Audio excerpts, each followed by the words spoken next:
Hello everyone, my self प्रिया। सो आज हम second video बना रहे हैं जिसमें हमने फर्स्ट जो वीडियो है उसमें हम कॉन्सेप्ट ऑफ पब्लिक हेल्थ के बारे में पढ़ चुके हैं। नेक्स्ट आज हम क्विक रिवीजन करेंगे कम्युनिटी हेल्थ नर्सिंग की, बिकॉज टॉपिक वाइज अगर करेंगे तो बहुत टाइम लग जाएगा। सो जितने भी इंपॉर्टेंट टॉपिक्स और जहां से क्वेश्चन आने के काफी चांसेस हैं उनके बारे में डिस्कस करेंगे। तो फर्स्ट है आइसबर्ग ऑफ डिजीज। सो ये वेरी वेरी वेरी इंपॉर्टेंट है, इससे जरूर एग्जाम में क्वेश्चन आते हैं। तो आइसबर्ग ऑफ डिजीज का मतलब क्या है? जैसे कि हम इसका नाम पहली बार तो आइसबर्ग पढ़ा क्यों?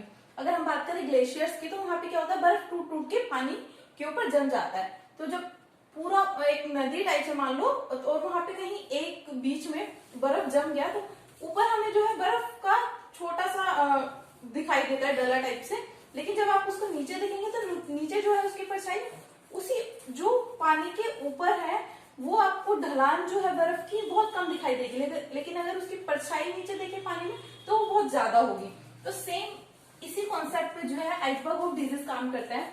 जैसे कि फॉर एग्जांपल ये पानी है, यहाँ पे ऊपर बर्फ जमा हो गया है, ये ऊपर वाला जो पार्ट है, ठीक है, जो हमको दिखता है, और जो ये नीचे वाला पार्ट है जो हमें नहीं दिखता, जिसको सबमर्ज्ड पार्ट बोलते हैं, ठीक है, और ये पार्ट है विजिबल पार्ट। तो इस डिजीज से कैसे कंपेयर किया गया है? इन कम्युनिटी इसको बोला गया है कि जो एक फिजिशियन होता है जिसको कम्युनिटी में जितनी डिजीज दिखती हैं वो तो दिस विजिबल पार्ट होता है। इसमें जो भी सिम्टोमेटिक केसेस हैं वो आते हैं, ठीक है, लेकिन जो सबमर्ज्ड पार्ट होता है जो कोई फिजिशियन नहीं देख पाता वो होते हैं एपेरेंट केसेस,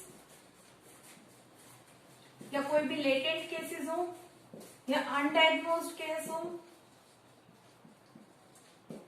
या कैरियर केसेस हो, ठीक है। तो ये सब जो डिनोट करते हैं, सबमर्ज्ड पार्ट जो है इन सब चीजों को डिनोट करता है, और जो विजिबल पार्ट है वो सिम्प्टोमेटिक केसेस को डिनोट करता है।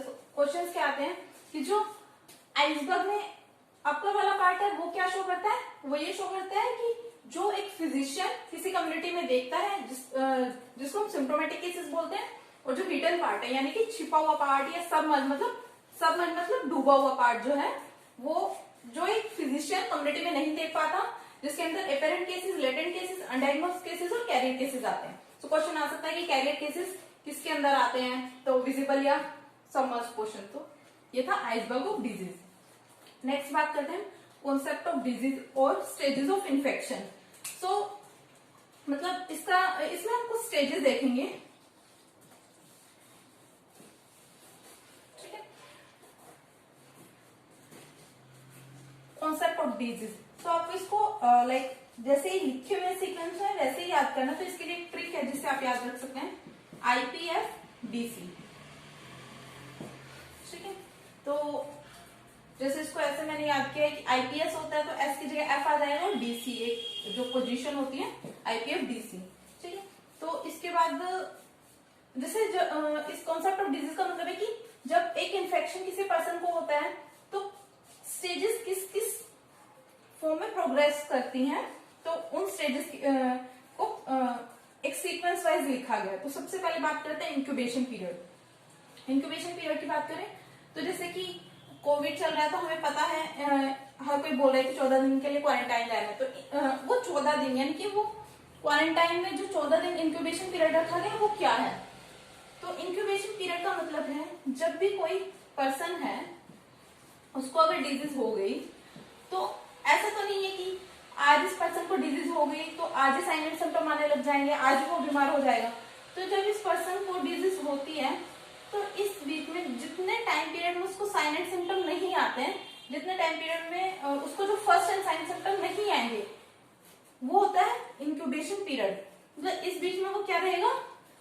कैरियर रहेगा, ठीक है। और इस जो इंक्यूबेशन पीरियड होता है इसमें क्या होता है, जो माइक्रो ऑर्गेनिज्म है वो ग्रोथ करता है और मल्टीप्लाई करता है।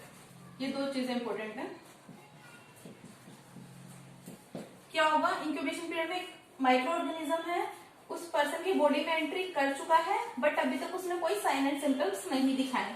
ये होता है सिंपली इंक्यूबेशन पीरियड। नेक्स्ट बात करते हैं प्रोड्रोमल फेज।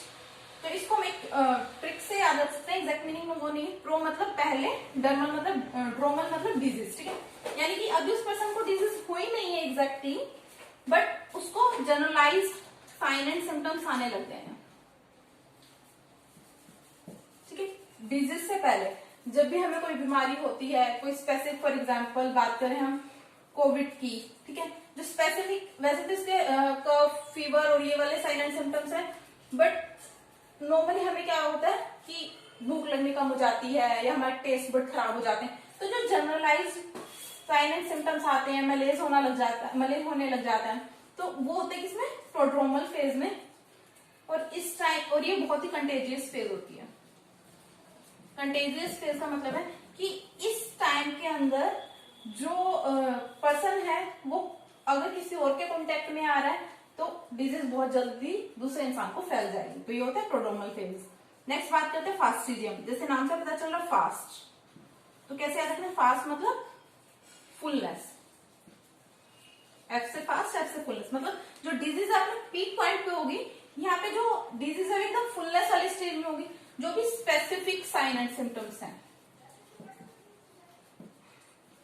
वो पर्सन को आने लग जाएंगे। जो भी किसी डिजीज की स्पेसिफिक साइन एंड सिम्टम है वो हमें फास्टिडियम स्टेट में देखने को मिलेंगे। नेक्स्ट बात करते हैं डिफरवेसेंस। तो डिफरवेसेंस मतलब डी से पता चल रहा है डिफरवेसेंस, और डी से डिक्रीज, ऐसे याद रखेंगे। तो अब ठीक है, जो हमारी डिजीज है वो फुल पीक स्टेज पे आ गई, बट अभी डिक्रीज भी होना है। तो यहाँ पे क्या होगा, पर्सन थोड़ा थोड़ा रिकवर होने लगेगा और जो डिजीज के जो स्पेसिफिक साइन एंड सिम्टम्स है वो कम हो जाएंगे, ठीक। Last one is the convergence. C से याद रखेंगे रिकवर, सी कन्वर्जेंस, और सी से इधर रिकवर में सी आ रहा है तो ऐसे याद रखेंगे रिकवरी। तो ये लास्ट फेज है जब जो पर्सन है उस डिजीज से रिकवर हो जाता है, ठीक है। तो first is incubation, prodromal, fastigium, defervescence and convergence. So ये स्टेजेस ऑफ इन्फेक्शन है। नेक्स्ट हम बात करते हैं लेवल्स ऑफ हेल्थ केयर की। So levels of health care की बात कर रहे थे, इसमें 3 तरीके की हमने लेवल्स ऑफ हेल्थ केयर के बारे में बात की, प्राइमरी, सेकेंडरी और टर्शियरी। जैसे कि नाम से पता चल रहा है प्राइमरी हेल्थ केयर, तो यहाँ पे जो भी असेंशियल हेल्थ केयर सर्विसेज हैं वो प्रोवाइड की जाती हैं बेसिकली, और ये सब सेंटर और पीएचसी पे दी जाती है, ठीक है। सिंपल सा याद रखना है, प्राइमरी हेल्थ केयर जहां पे सिर्फ essential health care services provide कराई जाएंगी और जो बेसिकली सब सेंटर और पीएचसी प्रोवाइड कराई जाती है। Next one is the secondary level of health care, जहां पे इससे थोड़ी सी complex type of health services provide कराई जाएंगी, और इसको हम फर्स्ट रेफरल यूनिट भी बोलते हैं, और ये सीएचसी एंड डिस्ट्रिक्ट लेवल पे प्रोवाइड की जाती है, ठीक है। ये वाला क्वेश्चन बहुत इंपॉर्टेंट है, काफी बार एग्जाम में पूछा जाता है कि फर्स्ट रेफरल यूनिट क्या होती है, सीएचसी होती है, जो हमें याद रखना है, और दूसरी चीज ये किसके अंतर्गत आती है, secondary level of health care के अंदर आती है। Next one is the tertiary level of health care. So tertiary level जहां पे specialised type of health services provide कराई जाती हैं, जैसे कि कैंसर हो गया, अब यहाँ पे जो है हमें स्पेशलाइज्ड हॉस्पिटल्स की जरूरत पड़ेगी, तो इसके अंदर आते हैं एम्स हो गया, पीजीआई हॉस्पिटल हो गया, जिपमेर हो गया, सो ये आते हैं टर्शियरी के अंदर, ठीक है। नेक्स्ट हम बात करते हैं स्टैटिस्टिक्स की। सो ये नेक्स्ट टॉपिक है। स्टैटिस्टिक्स जो है कम्युनिटी में बहुत ही इंपॉर्टेंट होता है, टाइम पे करना। तो बेसिकली 3 चीजों की बात करेंगे यहाँ पे। सेंसस, जैसे कि हमें पता है हमारे घर में सेंसस के लिए आते हैं, तो सेंसस जो है सबसे पहले 1881 में शुरू हुआ था, ठीक है। उसके बाद ये जो है, जो इम्पोर्टेंट याद रखने वाली चीज है, ये हर 10 ईयर्स में होता है। ये काफी बार क्वेश्चन पूछा गया कि सेंसस जो है कितने टाइम इंटरवल में होता है, तो ये 10 ईयर्स में होता है। और जो अभी लास्ट सेंसस हुआ था वो 2011 में हुआ था, और जो अब होगा वो 2021 में होगा, ठीक है। तो ये 3-4 चीजें जो हमें याद रखनी है। और सेंसस में बेसिकली ये पूछा जाता है कि कितने मेंबर्स है फैमिली में, उससे रिलेटेड, और कौन कहाँ रहता है, माइग्रेशन, और ये सब चीजें जो है सेंसस के अंदर पूछी जाती है। Next one is the SRS system. जो एसआरएस सिस्टम है इसको ड्यूअल सिस्टम भी बोलते हैं। ये काफी बार पूछा जाता है कि ड्यूअल सिस्टम किसे बोलते हैं, तो एसआरएस को ड्यूअल सिस्टम बोलते हैं।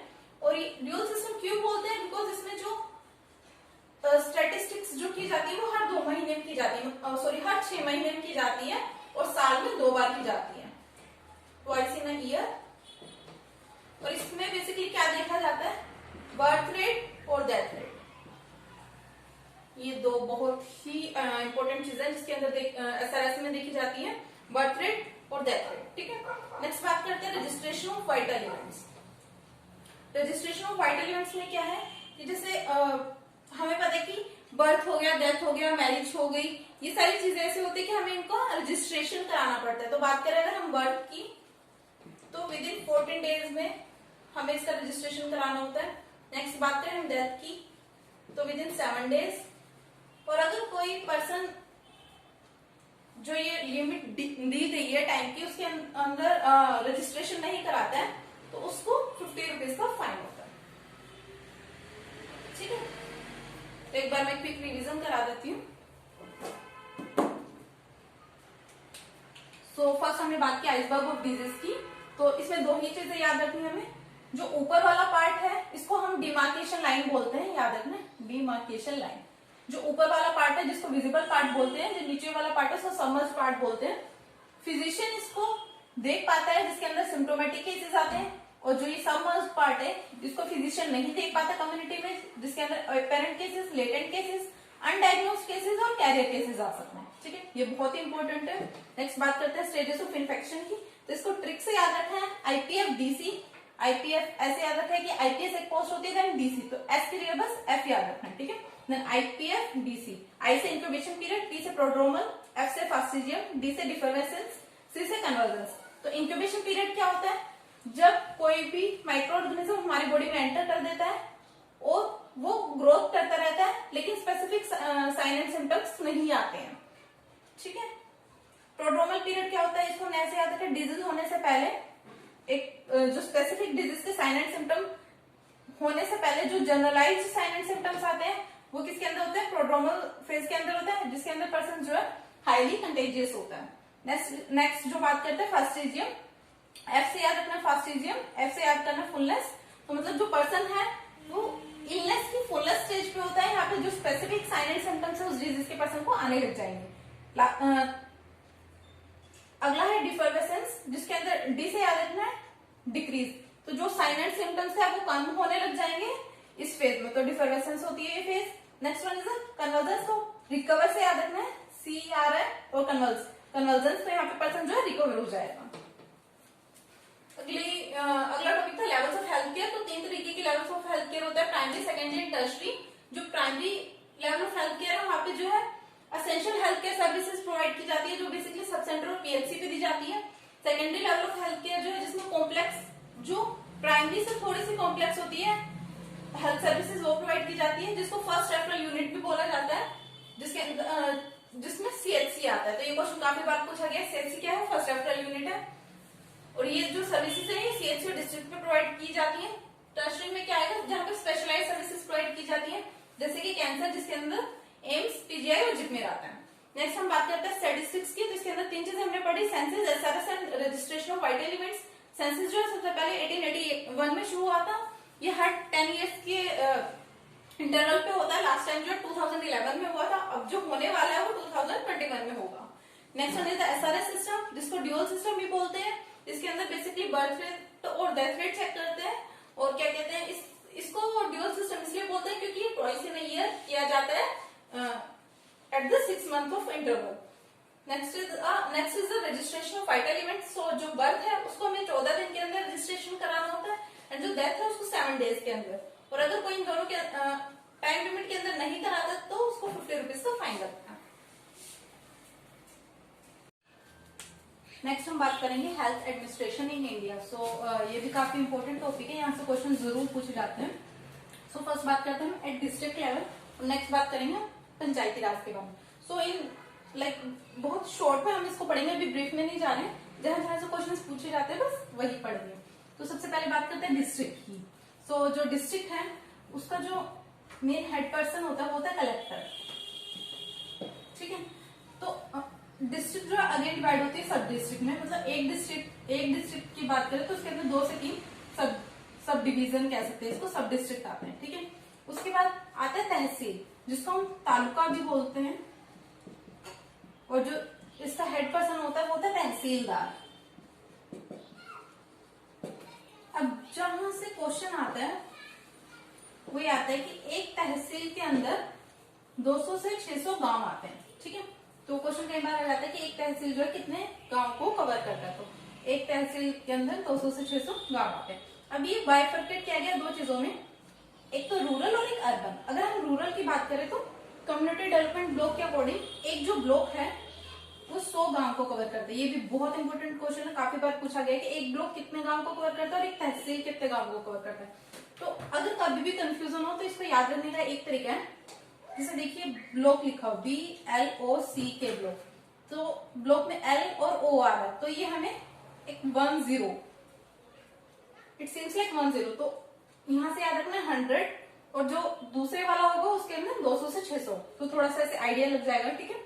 और जो एक ब्लॉक है उसके अंदर 80,000 से 1,20,000 पॉपुलेशन होती है, मतलब 80,000 से 1,20,000 पॉपुलेशन होगी एक ब्लॉक के अंदर, ये याद रखना है, ठीक है। जो विलेज है उसके अंदर पंचायती सिस्टम होता है, पंचायत होती है मतलब, ठीक है। उसके बाद बात करते हैं अर्बन की, तो अर्बन की बात करें तो इसको याद रखना है TMC से, TMC, ठीक है। तो टी से होता है टाउन एरिया कम्युनिटी, एम से म्युनिसिपल बोर्ड एंड सी से कॉर्पोरेशन। तो इसमें बेसिकली पॉपुलेशन के बारे में पूछते हैं कि कितनी कितनी पॉपुलेशन को कवर करता है। अगर आप TMC भी कभी भूल जाते हैं तो कैसे याद रखना, जैसे सबसे छोटा होता है टाउन, तो टाउन एरिया कमेटी से याद रख सकते हैं। टाउन के बाद आती है म्युनिसिपल बोर्ड, ठीक है। और सब कॉर्पोरेशन, जैसे नाम से पता लग रहा है कॉर्पोरेट कंपनी जैसे हम बोलते हैं, तो कॉर्पोरेशन सबसे बड़ा होगा, तो बीच में आ जाएगा म्युनिसिपल, और टाउन जो है छोटे छोटे होते हैं। अब पॉपुलेशन को कैसे याद रखना है, टाउन एरिया कमेटी जो है 5,000 से 10,000 पॉपुलेशन को कवर करती है, ठीक है। जो म्युनिसिपल बोर्ड है ये 10,000 से 2 लाख तक, जो कॉर्पोरेशन है वो 2 लाख से ज्यादा। शुरू में 5,000 याद रखना है, बीच में 10,000 एंड देन 2 लाख, 3 चीजें याद रखनी, 5,000, 10,000 एंड 2 लाख। तो जो टाउन है 5,000 से 10,000, 10,000 से 2 लाख एंड 2 लाख से ज्यादा, ठीक है।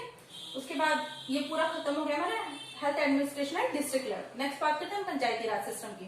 तो ये क्वेश्चन काफी बार पूछा जाता है कि पंचायती राज सिस्टम जो है 3 टाइप सिस्टम है। एट विलेज, इसको 3 चीजों में बाइफरकेट किया गया, at village level, at block level and district level. तो यहाँ से क्वेश्चन जरूर आते हैं, कम्युनिटी से क्वेश्चन पूछे जाते हैं, जैसे क्वेश्चन आने के काफी चांसेस होते हैं। तो जो विलेज लेवल है, विलेज लेवल पे पंचायती सिस्टम होता है, क्या होता है पंचायत, ठीक है, इसको पंचायत बोला जाता है। ये आगे 3 चीजों में बाइफरकेट, 3 चीजों में डिवाइड होता है, ग्राम सभा, ग्राम पंचायत और न्याय पंचायत, ठीक है। उसके बाद ब्लॉक लेवल पे होती है पंचायत समिति एंड डिस्ट्रिक्ट लेवल पे होता है जिला परिषद। अब एग्जाम में आता है कि ब्लॉक लेवल पे पंचायती राज में क्या आता है, तो पंचायत समिति उसका आंसर होगा। तो हमें कई बार कंफ्यूजन हो जाता है, ग्राम सभा, ग्राम पंचायत या पंचायत समिति, ये वर्ड से याद रहते हैं, तो अब इसको कैसे याद रखें, विलेज लेवल पे सीधा सीधा याद रह जाएगा पंचायत, ठीक है। उसके बाद ये हमें पता है विलेज जो है सबसे छोटा होता है, देन ब्लॉक होता है, देन डिस्ट्रिक्ट होता है, ये तीनों चीजें भी इजी से याद आ जाएंगी। विलेज पर पंचायत है, ये भी याद हो जाएगा। नेक्स्ट बात करते हैं ब्लॉक लेवल पे, तो ये याद रखना है कि जो ब्लॉक है, जैसे इसमें पंचायत आया तो इसमें भी वर्ड पंचायत आएगा पहले। अगर नीचे, अगर विलेज को बाइफरकेट किया गया तो उसमें पंचायत बाद में आ रहा है, लेकिन अगर ब्लॉक लेवल पे बात किया गया तो उसमें पंचायत पहले आ रहा है, ये चीज फर्स्ट। नेक्स्ट क्या याद रखना है कि जो समिति वर्ड है, ठीक है, थोड़ा सा बड़ा लग रहा है समिति, जो ऐसे बोलते हैं ना कि बड़ी बड़ी सभा से बड़ी होती समिति, तो ब्लॉक लेवल है वैसे याद रख सकते हैं। और अगर हम अल्फाबेट के अकॉर्डिंग देखें तो एस जो है मिड में आता है, अगर हम पी, एस और जेड की बात करें तो वैसे थोड़ा सा याद रह जाएगा समिति। नेक्स्ट बात करते हैं डिस्ट्रिक्ट लेवल पे, तो जिला परिषद, परिषद नाम से ही पता चल रहा है बहुत बड़ा सा वर्ड लग रहा है, अगर वैसे भी आना हो तो जेड जो है अल्फाबेट में सबसे लास्ट में आता है, और डिस्ट्रिक्ट है काफी बड़ी होती है, और जेड 3rd नंबर वाला होगा, तो ऐसे थोड़ा सा रिलेट करके याद रख लेंगे, ठीक है। उसके बाद बात करते हैं पंचायत को कैसे 3 में डिवाइड किया गया, ग्राम सभा, ग्राम पंचायत एंड न्याय पंचायत, ठीक है। इसको आप अगर ऐसे भी याद नहीं होता है तो इन तीनों को सीक्वेंस वाइज कैसे याद रखेंगे, SPN, gram sabha, gram panchayat and न्याय पंचायत। ये कोई सीक्वेंस नहीं है, बस इनके अलग अलग फंक्शंस होते हैं, उसके अकॉर्डिंग जो इनके नाम रखे गए। अगर आप इनको इधर उधर भी कर दे तो कोई इशू नहीं है। बस इसमें ध्यान रखने वाली बात क्या होती है कि जो ग्राम सभा है वो सबसे छोटे लेवल पे होती है, इसके अंदर मेंबर्स बहुत कम होते हैं। जो जितने भी एडल्ट्स होते हैं वो ग्राम सभा के मेंबर्स होते हैं। ये एक साल में 2 बार मिलते हैं। ग्राम पंचायत जो ग्राम सभा से थोड़ा सा बड़ा होता है, इसके अंदर 40 से 70 जो है मेंबर्स होते हैं। न्याय पंचायत जो होती है, बेसिकली नाम से पता चला न्याय मतलब जो भी जस्टिस वाले जो फैसले होते हैं वो न्याय पंचायत लेती है। तो इसको इस तरीके से याद रखना है, ठीक है। एक बार मैं क्विक रिवीजन करा देती हूँ। सबसे पहले बात करें डिस्ट्रिक्ट लेवल पे, तो सबसे पहले होगी डिस्ट्रिक्ट जिसका मेन हेड पर्सन होगा कलेक्टर। देन सब डिस्ट्रिक्ट, जो एक डिस्ट्रिक्ट के अंदर 2 से 3 सब डिस्ट्रिक्ट होगी। उसके बाद आती है तहसील। तहसील को तालुका भी बोलते हैं, जिसका मेन हेड होता है तहसीलदार। यहाँ पे याद क्या रखना है, एक तहसील जो है 200 से 600 गांव को कवर करता है, ठीक है। उसके बाद उसको बाइफरकेट करता है रूरल और अर्बन में। अगर हम रूरल की बात करें तो ब्लॉक आ जाता है। एक ब्लॉक जो है 100 विलेज को कवर करता है। कैसे याद रखना है, ब्लॉक को अगर आप लिखेंगे तो जो एल और ओ है वो सीम्स लाइक 10 तो 100 विलेजेस, और तहसील जो है 200 से 600। और इसके अंदर 80,000 से 1,20,000 पॉपुलेशन होती है। विलेज आते हैं इसके अंदर जिसमें पंचायती सिस्टम होता है, ठीक है। अर्बन एरिया को, अर्बन वाले चीज को कैसे याद रखना है, टीएमसी से। टाउन एरिया कमेटी, म्युनिसिपल और कॉर्पोरेशन। टाउन छोटा होता है, म्युनिसिपल उससे थोड़ा सा बड़ा, कॉर्पोरेशन जैसे हम कॉर्पोरेट कंपनीज बोलते हैं तो कॉर्पोरेशन याद हो जाएगा। 5,000 से 10,000, 10,000 से 2 लाख और मोर देन 2 लाख। उसके बाद बात करते हैं पंचायती राज सिस्टम। फ्री टायर सिस्टम है। 3 चीजों में इसको बाइफरकेट किया गया, विलेज लेवल पे, ब्लॉक लेवल पे और डिस्ट्रिक्ट लेवल पे। विलेज लेवल पे पंचायत होती है, ब्लॉक लेवल पे पंचायत समिति होती है, डिस्ट्रिक्ट लेवल पे जिला परिषद होती है, ठीक है। पंचायत को फिर 3 चीजों में डिवाइड किया गया on the basis of function, gram sabha, gram panchayat और न्याय पंचायत। ये पंचायत भी याद आ जाएगा, ये भी याद आ जाएगा। मेन इंपॉर्टेंट है कंफ्यूजन जो एग्जाम में होती है इन दोनों को लेकर। तो डिस्ट्रिक्ट सबसे बड़ा है तो जेड वाला वर्ड याद रखना है, जिला परिषद। परिषद नाम से पहले बहुत बड़ी चीज होगी तो डिस्ट्रिक्ट लेवल पे होती है। पंचायत समिति जो है ब्लॉक में होती है, तो इसको थोड़ा सा याद कर लेंगे।